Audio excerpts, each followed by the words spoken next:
ये हमारे श्री महाकाल भगवान के निज ठाकुर जी हैं।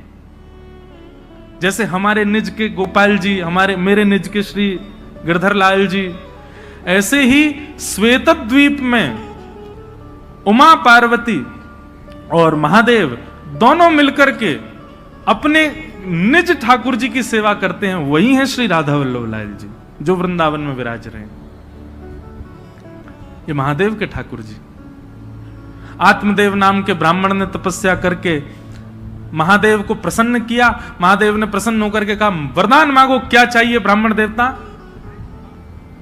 तो आत्मदेव ब्राह्मण जो थे वो थोड़े से उनके अंदर ये था कि मैं ऐसा कोई रत्न मांग लूं जिससे मेरे जीवन में कोई अभाव ना रहे, मुझे धन की प्राप्ति होने लग जाए उससे। और आत्मदेव ब्राह्मण ने महादेव से कहा, बोले आपके पास जो सबसे बहुमूल्य रत्न हो वो मुझे दे दीजिए।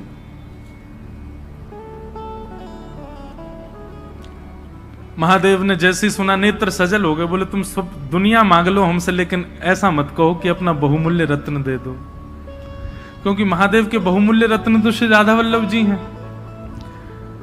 महादेव ने जैसे मना किया, बोले रत्न मत मांगो, बाकी चाहे दुनिया की कोई वस्तु मांग लो। तो आत्मदेव ब्राह्मण को लगा रत्न बड़ा महंगा है, तभी देने से मना कर रहे हैं। चरणों में गिर गया, बोले चाहिए तो वही रत्न चाहिए जिसके लिए आप मना कर रहे हो, नहीं तो कुछ नहीं चाहिए। तब महादेव भाव नेत्रों से अश्रुपात हो रहे हैं, श्वेतद्वीप गए और जाकर के अपने त्रिभंग लली श्री राधा वल्लभ लाल जी को कंठ से लगाया और एक वस्त्र में ठाकुर जी को पधरा करके आए और आकर के उस आत्मदेव ब्राह्मण को प्रदान कर दिए। महादेव अंतर ध्यान हो गए। उसने तो उत्सुकता से जैसे ही वस्त्र हटा के देखा तो श्री राधा वल्लभ लाल जी खड़े थे। बट दुखी हो गया बेचारा, बोले मैंने तो रत्न मांगा था जी, ऊपर से सेवा और दे गए मुझको, तो वैसे ही खर्चा पूरा नहीं हो रहा घर का, अब इनको भी पधराना पड़ेगा सब कुछ। उनकी सेवा होने लगी। महादेव को बड़ी चिंता, मेरे ठाकुर जी की सेवा में सुख होना चाहिए। तब भगवान की वंशी महादेव ने उनको आज्ञा की, बोले आप सदा उनके अधर पर विराजमान रहती हो, और वंशी के मन में भी ये भाव रहता है कि ठाकुर जी मेरे कोमल छिद्रों को दबा करके मानो मेरी सेवा करते हैं, ठाकुर जी मेरी सेवा करते हैं। इससे वंशी को कई बार मन में ऐसा भाव आता है कि नहीं नहीं नाथ, मैं आपकी सेवा करूं, आप क्यों मेरी सेवा करते हैं। तो वंशी बड़ी कभी कभी व्याकुल रहती है कि मैं ठाकुर जी की सेवा करना चाहती हूं, पर ठाकुर जी देखो होठों की तकिया पे सुला करके अपनी कोमल उंगलियों से मेरे चरण दबाते हैं। मुझे कभी कभी बड़ा श्रम होता है इस भाव से। तो वंशी जी की इस चिंता को आज महादेव ने पूर्ण किया। बोले कि आप चिंता मत करो, आप चाहती हैं ना कि आप ठाकुर जी की सेवा करें, जाइए आप ही आचार्य चरण श्री हित हरिवंश महाप्रभु के रूप में पृथ्वी पर अवतरित होइए और जाकर के आत्मदेव ब्राह्मण के यहां से ठाकुर जी को ले जाकर के वृंदावन में विराजमान कर। तब भगवान की वंशी ही श्री हृदयवंश महाप्रभु के रूप में पधारे और आकर के उन्होंने ठाकुर जी की सेवा। महाप्रभु जी का चरित्र बहुत सुंदर है, संपूर्ण तो नहीं पर कुछ कुछ भाव में आज भक्तमाल जी में पढ़ रहा था। अच्छा, हमारी जीवन की सबसे पहली भक्तमाल कथा है इसी वर्ष 19 से 26 अगस्त हम भागवत कथा करते हैं, और अभी साल में एक राम कथा का भी नियम हो गया है, एक एक ज्योतिर्लिंग में। पिछली बार सोमनाथ में थी, इस बार रामेश्वरम में है 24 दिसंबर से राम कथा। लेकिन हमारे वृंदावन के संत जनों की आज्ञा हुई कि लाला एक बार अब भक्तमाल जी में भी प्रवेश करो। मैंने कहा महाराज जी मैं भक्तमाल जी तो कहता ही हूं कथा में। बोले नहीं, स्वच्छंद भक्तमाल जी की कथा करो। तो जन्माष्टमी के अवसर पर 19 अगस्त से 26 अगस्त तक जयपुर में, क्योंकि भक्तमाल जी वहीं लिखी गई हैं, जयपुर में ही गलता जी हैं जहां पर भक्तमाल जी की रचना श्री नाभा गोस्वामी जी ने की, तो वहीं पर प्रथम भक्तमाल का। तो आज मैं भक्तमाल जी पढ़ रहा था, इतना सुंदर भाव, बहुत ध्यान से सुनिएगा। नाभाजी के गुरुजी की आज्ञा हुई कि हे नाभाजी, आप एक काम कीजिए। बोले क्या? आपकी भक्ति इतनी तीक्ष्ण है, आपकी भक्ति इतनी प्रबल हो चुकी है, अब आप एक काम करो, बड़े बड़े रसिक जनों ने तो ठाकुर जी का यश गाया, पर आप ठाकुर जी के भक्तों का यश गाओ। तो नाभाजी ने भक्तमाल जी का मन बनाया कि अब मैं भक्तों की माला बनाऊंगा, भक्तों के एक बात सदैव याद रखना, ठाकुर जी का यश गाना ज्यादा कठिन नहीं है, ठाकुर जी के भक्तों का यश गाना बहुत कठिन है। ठाकुर जी के भक्तों का यश कहना बड़ा कठिन काम है, उसको समझना। ठाकुर जी की कृपा आप समझ जाओगे, पर भक्तों की लीला आप नहीं समझ पाओगे। तो श्री नाभाजी ने मन में विचार किया कि यश गाऊं ठाकुर जी के भक्तों का, तो श्रोता किसको बनाऊं? तो श्री नाभा गोस्वामी जी ने मन में विचार किया कि भगवान का यश भक्त सुनते हैं, तो भक्तों का यश ठाकुर जी सुनेंगे। और 24 अवतारों का सबसे पहला स्मरण किया नाभाजी ने। 24 अवतार बैठाए अपने सामने, ठाकुर जी के 24 अवतारों का आवाहन करके और उनको ही श्रोता बना करके नाभाजी ने भक्तमाल जी कहनी प्रारंभ की। उसमें सारे भक्तों के चरित्र आए, सुग्रीव जी से लेकर के हनुमान जी महाराज तक, और महाराज गरुण जी से लेकर के और श्री रामानुजाचार्य जी तक, सारे भक्त चिंतन करते जाते, जो जो भक्त अपने। अच्छा, एक और बात है, भक्तमाल में किन किन भक्तों के चरित्र हैं? तो श्री नाभाजी कहते हैं ठाकुर जी तो सबको प्रिय हैं, पर भक्तमाल में उन भक्तों के चरित्र हैं जो ठाकुर जी को प्रिय हैं। क्योंकि भाई 24 अवतार सामने बैठे हैं, तो 24 अवतार उन्हीं को सुनना चाहेंगे जो उनके प्रिय हों। उन भक्तों के चरित्र आए, लेकिन सारे भक्त आ गए भक्तमाल जी में, हमारे वृंदावन के रसिक जन नहीं आए। क्योंकि नाभाजी तो स्मरण करते थे ना, जो भक्त का चिंतन आता उसी का छप्पे छंद लिख देते, सबका यश गाया, लेकिन वृंदावन के रसिक संत जन चित्त में नहीं आए। तो श्री नाभाजी चिंतित हो गए, बोले कि भैया सारे भक्तों का चिंतन चित्त में हो रहा है, लेकिन ब्रजमंडल के वृंदावन के वैष्णव भक्तों का, संतों का चिंतन मुझको क्यों नहीं हो रहा? तब उन्होंने अपने गुरुदेव से जाकर के अपना ये भाव प्रकट किया, बोले सारे भक्त मेरे चित्त में आ रहे हैं, पर वृंदावन के भक्तों का स्मरण नहीं हो रहा मुझको। कितनी सुंदर बात! उनके गुरुदेव ने आज्ञा करते हुए कहे, बोले भैया ये जितने भी भक्तों का चरित्र तुम गा रहे हो, ये कोई ना कोई भक्त इन 24 अवतारों को, जिनको तुमने सामने बैठाया है, इन 24 अवतारों को कोई ना कोई भजता है। कोई हयग्रीव भगवान को भजता है, कोई नृसिंह भगवान को भजता है, कोई बराह भगवान को भजता है, कोई कृष्ण को भजता है, कोई राम जी को भजता है। पर वृंदावन के तो सब श्री किशोरी जी को भजते हैं, और जब तक किशोरी जी नहीं आएंगी तब तक ब्रज के रसिक नहीं आ सकते।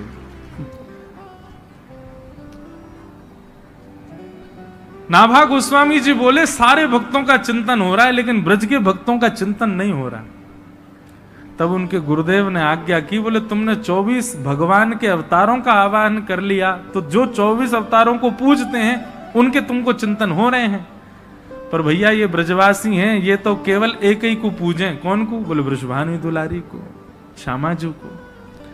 जब तक किशोरी जी का स्मरण नहीं करोगे, किशोरी जी का आह्वान नहीं करोगे, तब तक ब्रज के रसिक संतों का स्मरण नहीं हो सकता।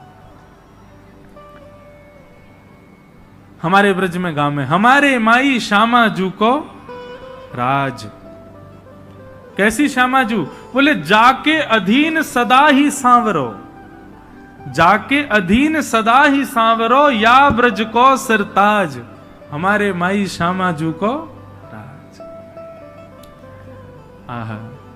तब नाभाजी ने श्री किशोरी जी का स्मरण किया, और किशोरी जी का स्मरण करते ही सबसे पहले उनके चित्त में जो स्मृति आई वो थी श्री हित हरिवंश महाप्रभु। उन्हीं का ही चिंतन आया, जिनका आज उत्सव है।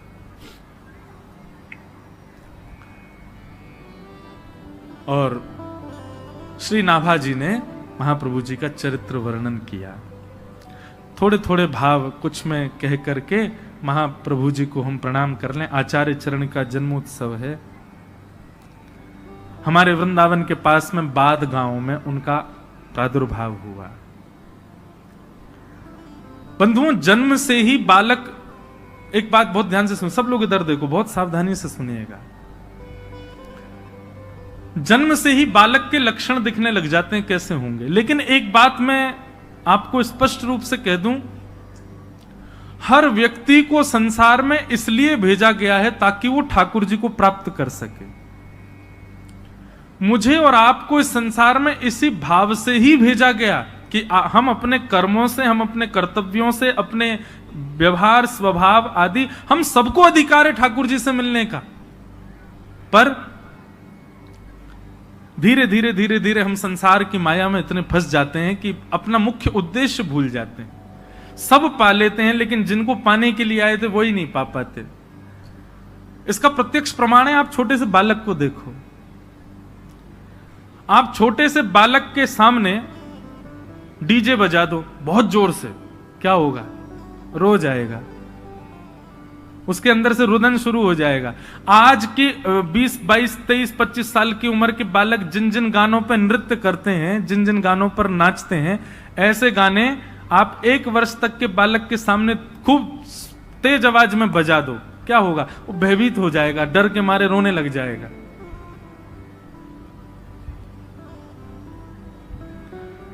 कल रात्रि में भोपाल भ्रमण पर गया था, हमारे मुदगल जी लेकर के गए। ये बोले मुझे आपकी एक जगह कथा करानी। मैंने कहाँ कराओगे? तो जो नया रेलवे स्टेशन है वहां हम रात को गए, करीब 10:30, 11 बजे। आहा, वहां पे सारे जो है आजाद परिंदे घूम रहे थे। बिना जनवरी दिसंबर के भी उनके मुख से धुआं निकल रहा था। और ये मुझको कहे यहां कथा करानी है महाराज जी, और यही सब श्रोताओं के मन के जय हो, धन्य हैं। और धुआंधार वहां गाने चल रहे थे, तो देख करके इच्छा हुई कि चलो करेंगे, कभी यहां भी करेंगे। तो एक बालक का स्वभाव उससे ही पता चल जाता है कि वो ठाकुर जी से मिलन के लिए ही आया है।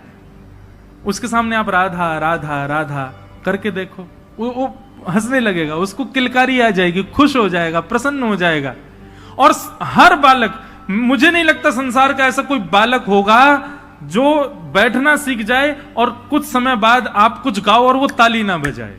उसके हाथ निश्चित करताल बजाते हैं। उसका भगवत कीर्तन सुन के प्रसन्न होना और ये करताल बजाना इस बात को प्रमाणित करता है कि वो कहीं ना कहीं ठाकुर जी से संबंध है। पर धीरे धीरे धीरे धीरे फिर संसार के व्यसन भोगों में हम उसको लगाते, और बड़े होकर के उसको कथा में बैठने में भी शर्म आने लग जाती है, उसको तिलक लगाने में भी लज्जा होने लगती है, ताल बजाने में भी उसको बहुत लज्जा का अनुभव होता है। तो ये बात प्रमाणित है, एक बालक के रूप को देख करके लगता है कि हम सबको अधिकार दिया ठाकुर जी ने कि हम उनको प्राप्त कर सकें, पर माया के कारण हम नहीं कर पाते। हरिवंश महाप्रभु जी के, श्री हरिवंश महाप्रभु जी के चरित्र में आता है कि जब वो छोटे से थे तो कोई राधा बोल देता था ना, उनकी निद्रा खुल जाती थी, और निद्रा खुलते पालने में ही जोर जोर से किलकारियां भरते, ऐसे श्री महाप्रभु जी। और 6 महीने की अवस्था में, सब लोग इधर देखो, यहां देखो, कथा सुनो। 6 महीने की अवस्था में महाप्रभु जी ने पलना में पौढ़े पौढ़े, जैसे बालक कुल बुलाता है ना, कुल बुलाने का मतलब समझते हैं? नन्हा सा बालक कुल बुलाता है, उसके मुख से स्वर निकलते हैं, वो बड़े प्यारे होते हैं वो शब्द। ऐसे ही महाप्रभु जी 6 महीने की अवस्था में अपने पलना में पौढ़े पौढ़े कुल बुला रहे थे। और जब वो कुल बुला रहे थे तो उनके स्वर साधारण नहीं थे। उनके महाप्रभु, हितरवंश महाप्रभु जी के ताऊ जी श्री नरसिंह आश्रय जी महाराज, नरसिंह आश्रम जी महाराज, उन्होंने जब ये स्वर सुना तो वो बोले कि ये बालक के सामान्य शब्द नहीं है। और उन्होंने ध्यान से जब शब्द सुने तो कलम लेकर के उसको लिखना प्रारंभ किया, जो स्वर बालक के 6 महीने की अवस्था में प्रकट हो रहे थे। और जब लिखते गए लिखते गए लिखते गए, अंत तो गत्वा देखा तो श्री राधा रस सुधा निधि ग्रंथ तैयार हुआ। महाप्रभु जी के 6 महीने की अवस्था के स्वर से। उसी समय वो समझ गए ये बालक सामान्य नहीं है, साधारण नहीं है। हमें लगता आज का बालक भी कुछ ऐसा ही ग्रंथ का अवलोकन बोलता होगा, लेकिन माता पिता ओ ले ले ले करके उसको शांति कर देते हैं। और उसको, क्योंकि ये बात सामान्य नहीं है। वो बालक मदालसा कहते हैं, शुद्धोषि मुक्तोषि निरंजनोषि संसार मायाम परिवर्जितोषि संसार मायाम परित्यज्य निद्राम मदालसा वाक्य उवाच वालम। वो बालक परम शुद्ध है, वो ठाकुर जी के समीप होके आया है अभी अभी आपके घर पर। वो ठाकुर जी के मूल रूप को जानता है, ठाकुर जी का चिंतन उसको पता है। उस समय अगर वो कोई स्वर प्रकट कर रहा है तो निश्चित है उसमें कोई वेदवाणी निश्चित होगी, पर हम लोग इतने ज्ञानी नहीं, इतने ज्ञाता नहीं, इसलिए हमको पता नहीं चल पाता। तो 6 महीने की अवस्था में जो स्वर प्रकट हुए, उन्हीं से ही राधा सुधा निधि, जो कि हमारे वृंदावन के राधा वल्लभियों का प्राण धन है, वो प्रकट हो गया। धीरे धीरे महाप्रभु जी बड़े हुए और आप श्री के पूज्य पिताजी महाराज श्री व्यास मिश्र जी, उनके यहां ठाकुर जी की सेवा थी। वो ठाकुर जी की सेवा करते थे और आपके घर के ठाकुर जी का नाम श्री राधाकांत जी था। ठाकुर जी की सेवा पिताजी करते थे और नन्हे से श्री हितरवंश महाप्रभु वो बाहर आंगन में बालकों के साथ खेलते थे, कभी बगीचे में खेलते थे। लेकिन खेल कैसा था उनका, वो हमारे आपके जैसा खेल नहीं खेलते थे। तो वृक्षों से सुंदर पुष्प इकट्ठे करते, वृक्षों से सुंदर पत्र इकट्ठे करके उनकी सुंदर माला बनाते, उनके सुंदर सूत में बांध करके कुछ तैयार करते और फिर क्या करते, गांव में जाकर के एक गौर वर्ण के बालक को लेकर के आते, एक श्याम वर्ण के बालक को लेकर के आते और श्याम वर्ण के बालक को तो श्याम सुंदर बना देते और गौर वर्णा बालक को किशोरी जी के रूप में तैयार कर। ये उनका खेल था। और फिर दोनों को तैयार करके और फिर दोनों को निहारते, नन्हे सी अवस्था में, 6-7 वर्ष की अवस्था में। और फिर निहार के बलैया लेते और बलैया लेने के बाद फिर क्या करते, किशोरी जी का श्रृंगार उतार करके ठाकुर जी जिनको बनाया उनको पहना देते और ठाकुर जी का श्रृंगार किशोरी जी को पहना देते। ऐसा उनका खेल विलास था। लेकिन बंधुओं, उनका भाव इतना सुदृढ़ था कि आज उन्होंने जैसे ही गौर वर्ण के बालक को श्याम सुंदर माने किशोरी जी को ठाकुर जी का श्रृंगार किया और श्याम वर्ण के बालक को जब किशोरी जी का श्रृंगार किया, उसका भाव यह परिलक्षित हुआ कि उनके पिताजी जैसे ही अपने घर के ठाकुर जी के दर्शन करने के लिए गए, भोग उठाने के लिए गए, पर्दा हटाते ही देखा तो श्री राधाकांत प्रभु ने भी अपना श्रृंगार बदल लिया। किशोरी जी ने मुकुट पहन लिया और ठाकुर जी सिर पर चुनरी ओढ़ करके बैठे थे। घबरा गए, उनको तो बेचैनी हो गई, ये क्या हुआ। अरे मुझे लगता है बुढ़ापे की आंखें, समझ नहीं पा रहा हूं। उमीड़ने लगे, आंख मांख धो करके आए, पुनः आकर के देखा तो ठाकुर जी चुनरी में बैठे हैं और किशोरी जी मुकुट पहन के बैठी हैं। मन में विचार करने लगे, ये कैसा, ये कोई अपशगुन तो नहीं। बस किसी से पूछने के लिए मंदिर से निकल के बाहर भागे तो बाहर बगीचे में देखा कि हरिवंश जी 2 बालकों की प्रदक्षिणा कर रहे हैं और जाकर के देखा तो क्या पाया कि श्याम वर्ण के बालक ने तो चुनरी पहन रखी है और गौर वर्ण के बालक ने मुकुट पहना है। देखते ही समझ गए, बोले ओहो, मेरे इस बालक की भक्ति की श्रेष्ठता इतनी हो गई कि वो बालकों के साथ श्रृंगार करता है और प्रत्यक्ष ठाकुर जी उसकी सेवा स्वीकार करते हैं। ये सामान्य बालक नहीं। ऐसे महाप्रभु जी, उनके पिताजी कभी ठाकुर जी के आगे लड्डू भोग रखते, पर्दा करके जैसे ही पर्दा हटाते तो क्या पाते, लड्डू के साथ साथ वहां पे आम, सेब, अमरूद, सुंदर सुंदर बहु व्यंजन वहां पर रखे हैं जो कि रखे ही नहीं थे। अब उनको संशय नहीं होता था, जैसी ऐसी कोई लीला होती वो दौड़ करके हरिवंश जी के पास जाते। दौड़ करके हरिवंश जी के पास गए तो आज क्या देखा कि आज किसी बालक का श्रृंगार नहीं किया है। 2 युगल वृक्ष एक साथ खड़े थे, एक वृक्ष को श्री जी का श्रृंगार किया, दूसरे वृक्ष को श्याम सुंदर का श्रृंगार किया और वन में श्रृंगार किया वृक्षों का, तो फल का ही भोग लगाया। तो जो फल वहां वृक्षों के सामने रखे थे, ठीक वैसे ही फल उतने ही आकृति में कटे भय, उतने ही आकृति में अमनिया किए भय, ठीक कोई अंतर नहीं, वैसे ही फल भीतर मंदिर में ठाकुर जी के सन्मुख रखे थे। ऐसे महाप्रभु जी बाल्यकाल से ही उनके सेवा का सुख बढ़ने लगा, और चंद अवस्था में ही, कुछ बाल अवस्था ही थी, उसी समय एक दिन श्री राधा श्री राधा श्री राधा कहते कहते नृत्य कर रहे थे, और उनका वो भाव रूप देख करके हमारी वृषभानु नंदिनी जी, हमारी किशोरी जी स्वयं को रोक ना पाई और प्रकट हो गई सामने। और प्रकट होकर के श्री हित हरिवंश महाप्रभु को बाल अवस्था में किशोरी जी ने गुरु दीक्षा दी। उनकी गुरु कौन है? श्री किशोरी जी। किशोरी जी ने गुरु दीक्षा देकर के सेवा भाव समझाया, सेवा प्रणाली समझाई, आदि आदि सब भाव उनको समझाए।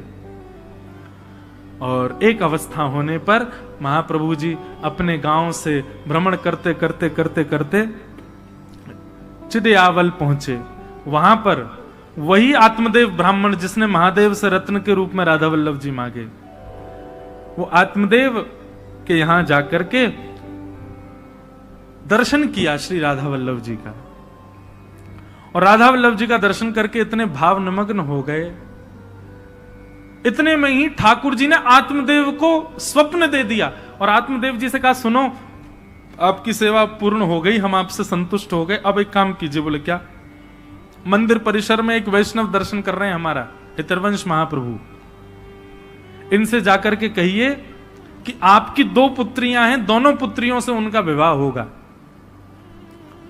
इधर देखो भैया, यहां देखो, वो हेलीकॉप्टर मत देखो, और ये अगर चले तो कीर्तन में चले तो ज्यादा अच्छा, नहीं तो सबकी नजर इस पर ही जाए। सब लोग सावधानी से सुनो,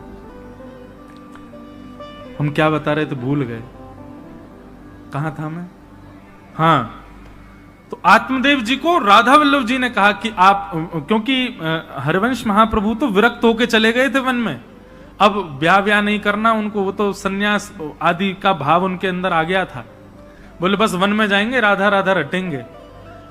लेकिन जैसे ही राधा वल्लभ जी के दर्शन किए आत्मदेव जी के घर पर, तो आत्मदेव जी को स्वप्न देकर के राधा वल्लभ जी ने कहा, हम तुम्हारी सेवा से बड़े प्रसन्न हैं, अब एक काम करो, द्वार पर जो ये आए हैं इनसे अपनी दोनों पुत्रियों का विवाह कर दो।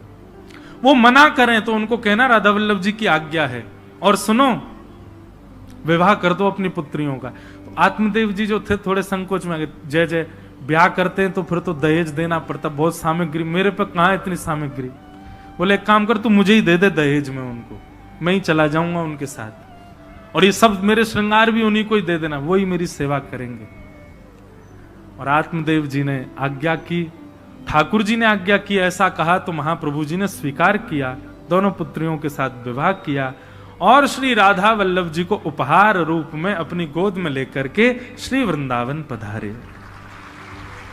और वृंदावन में मदन टेर एक स्थान है, वहां आकर के श्री राधा वल्लभ जी को विराजमान किया। कालांतर में ठाकुर जी का मंदिर निर्माण हुआ, फिर उसमें ठाकुर जी विराजमान हुए। बोलो श्री राधा वल्लभ लाल की, श्री हितरवंश महाप्रभु के, प्यारे वृंदावन धाम की। इसीलिए हम सप्तनिधि के पद में गाते हैं,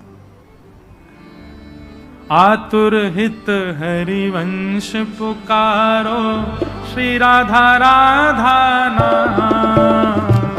आतुर हित हरिवंश पुकारो, श्री राधा राधा नाम। हे आतुर हित हरिवंश पुकारो, श्री राधा राधा नाम। आतुर हित हरिवंश पुकारो, श्री राधा राधा नाम। हे सघन कुंज यमुना तट आयो,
ऐसे हमारे वृंदावन के मुकुटमणि श्री राधा वल्लभ लाल जी, जिन आचार्य चरण के द्वारा पधराए गए, जिन आचार्य चरण के द्वारा वहां पर विराजमान किए गए, ऐसे श्री हितरवंश महाप्रभु जिनका आज प्रादुर्भाव दिवस है, उन आचार्य चरणों के पावन चरण कमलों में हम इस भाव से प्रणाम करते हैं कि हे आचार्य चरण, आप हम पर कृपा करें। श्यामा जी आपकी गुरु हैं, आप श्री राधा वल्लभ लाल जी को वृंदावन में लाकर के वृंदावन की शोभा बढ़ा रहे हैं, आप कृपा करें, अनुग्रह करें। हम सब दासों के जीवन में भी श्री राधा वल्लभ जी कृपा करें। हमारे मन रूपी वृंदावन में, हमारे मन रूपी उस सघन कुंज में भी एक ना एक दिन ऐसे ही युगल स्वरूप आपकी कृपा से विराजमान हो, इस अभिलाषा से आचार्य चरणों में बारंबार प्रणाम। आज के इस मंगल दिवस के हम इसी बेला को प्रणाम करते हैं।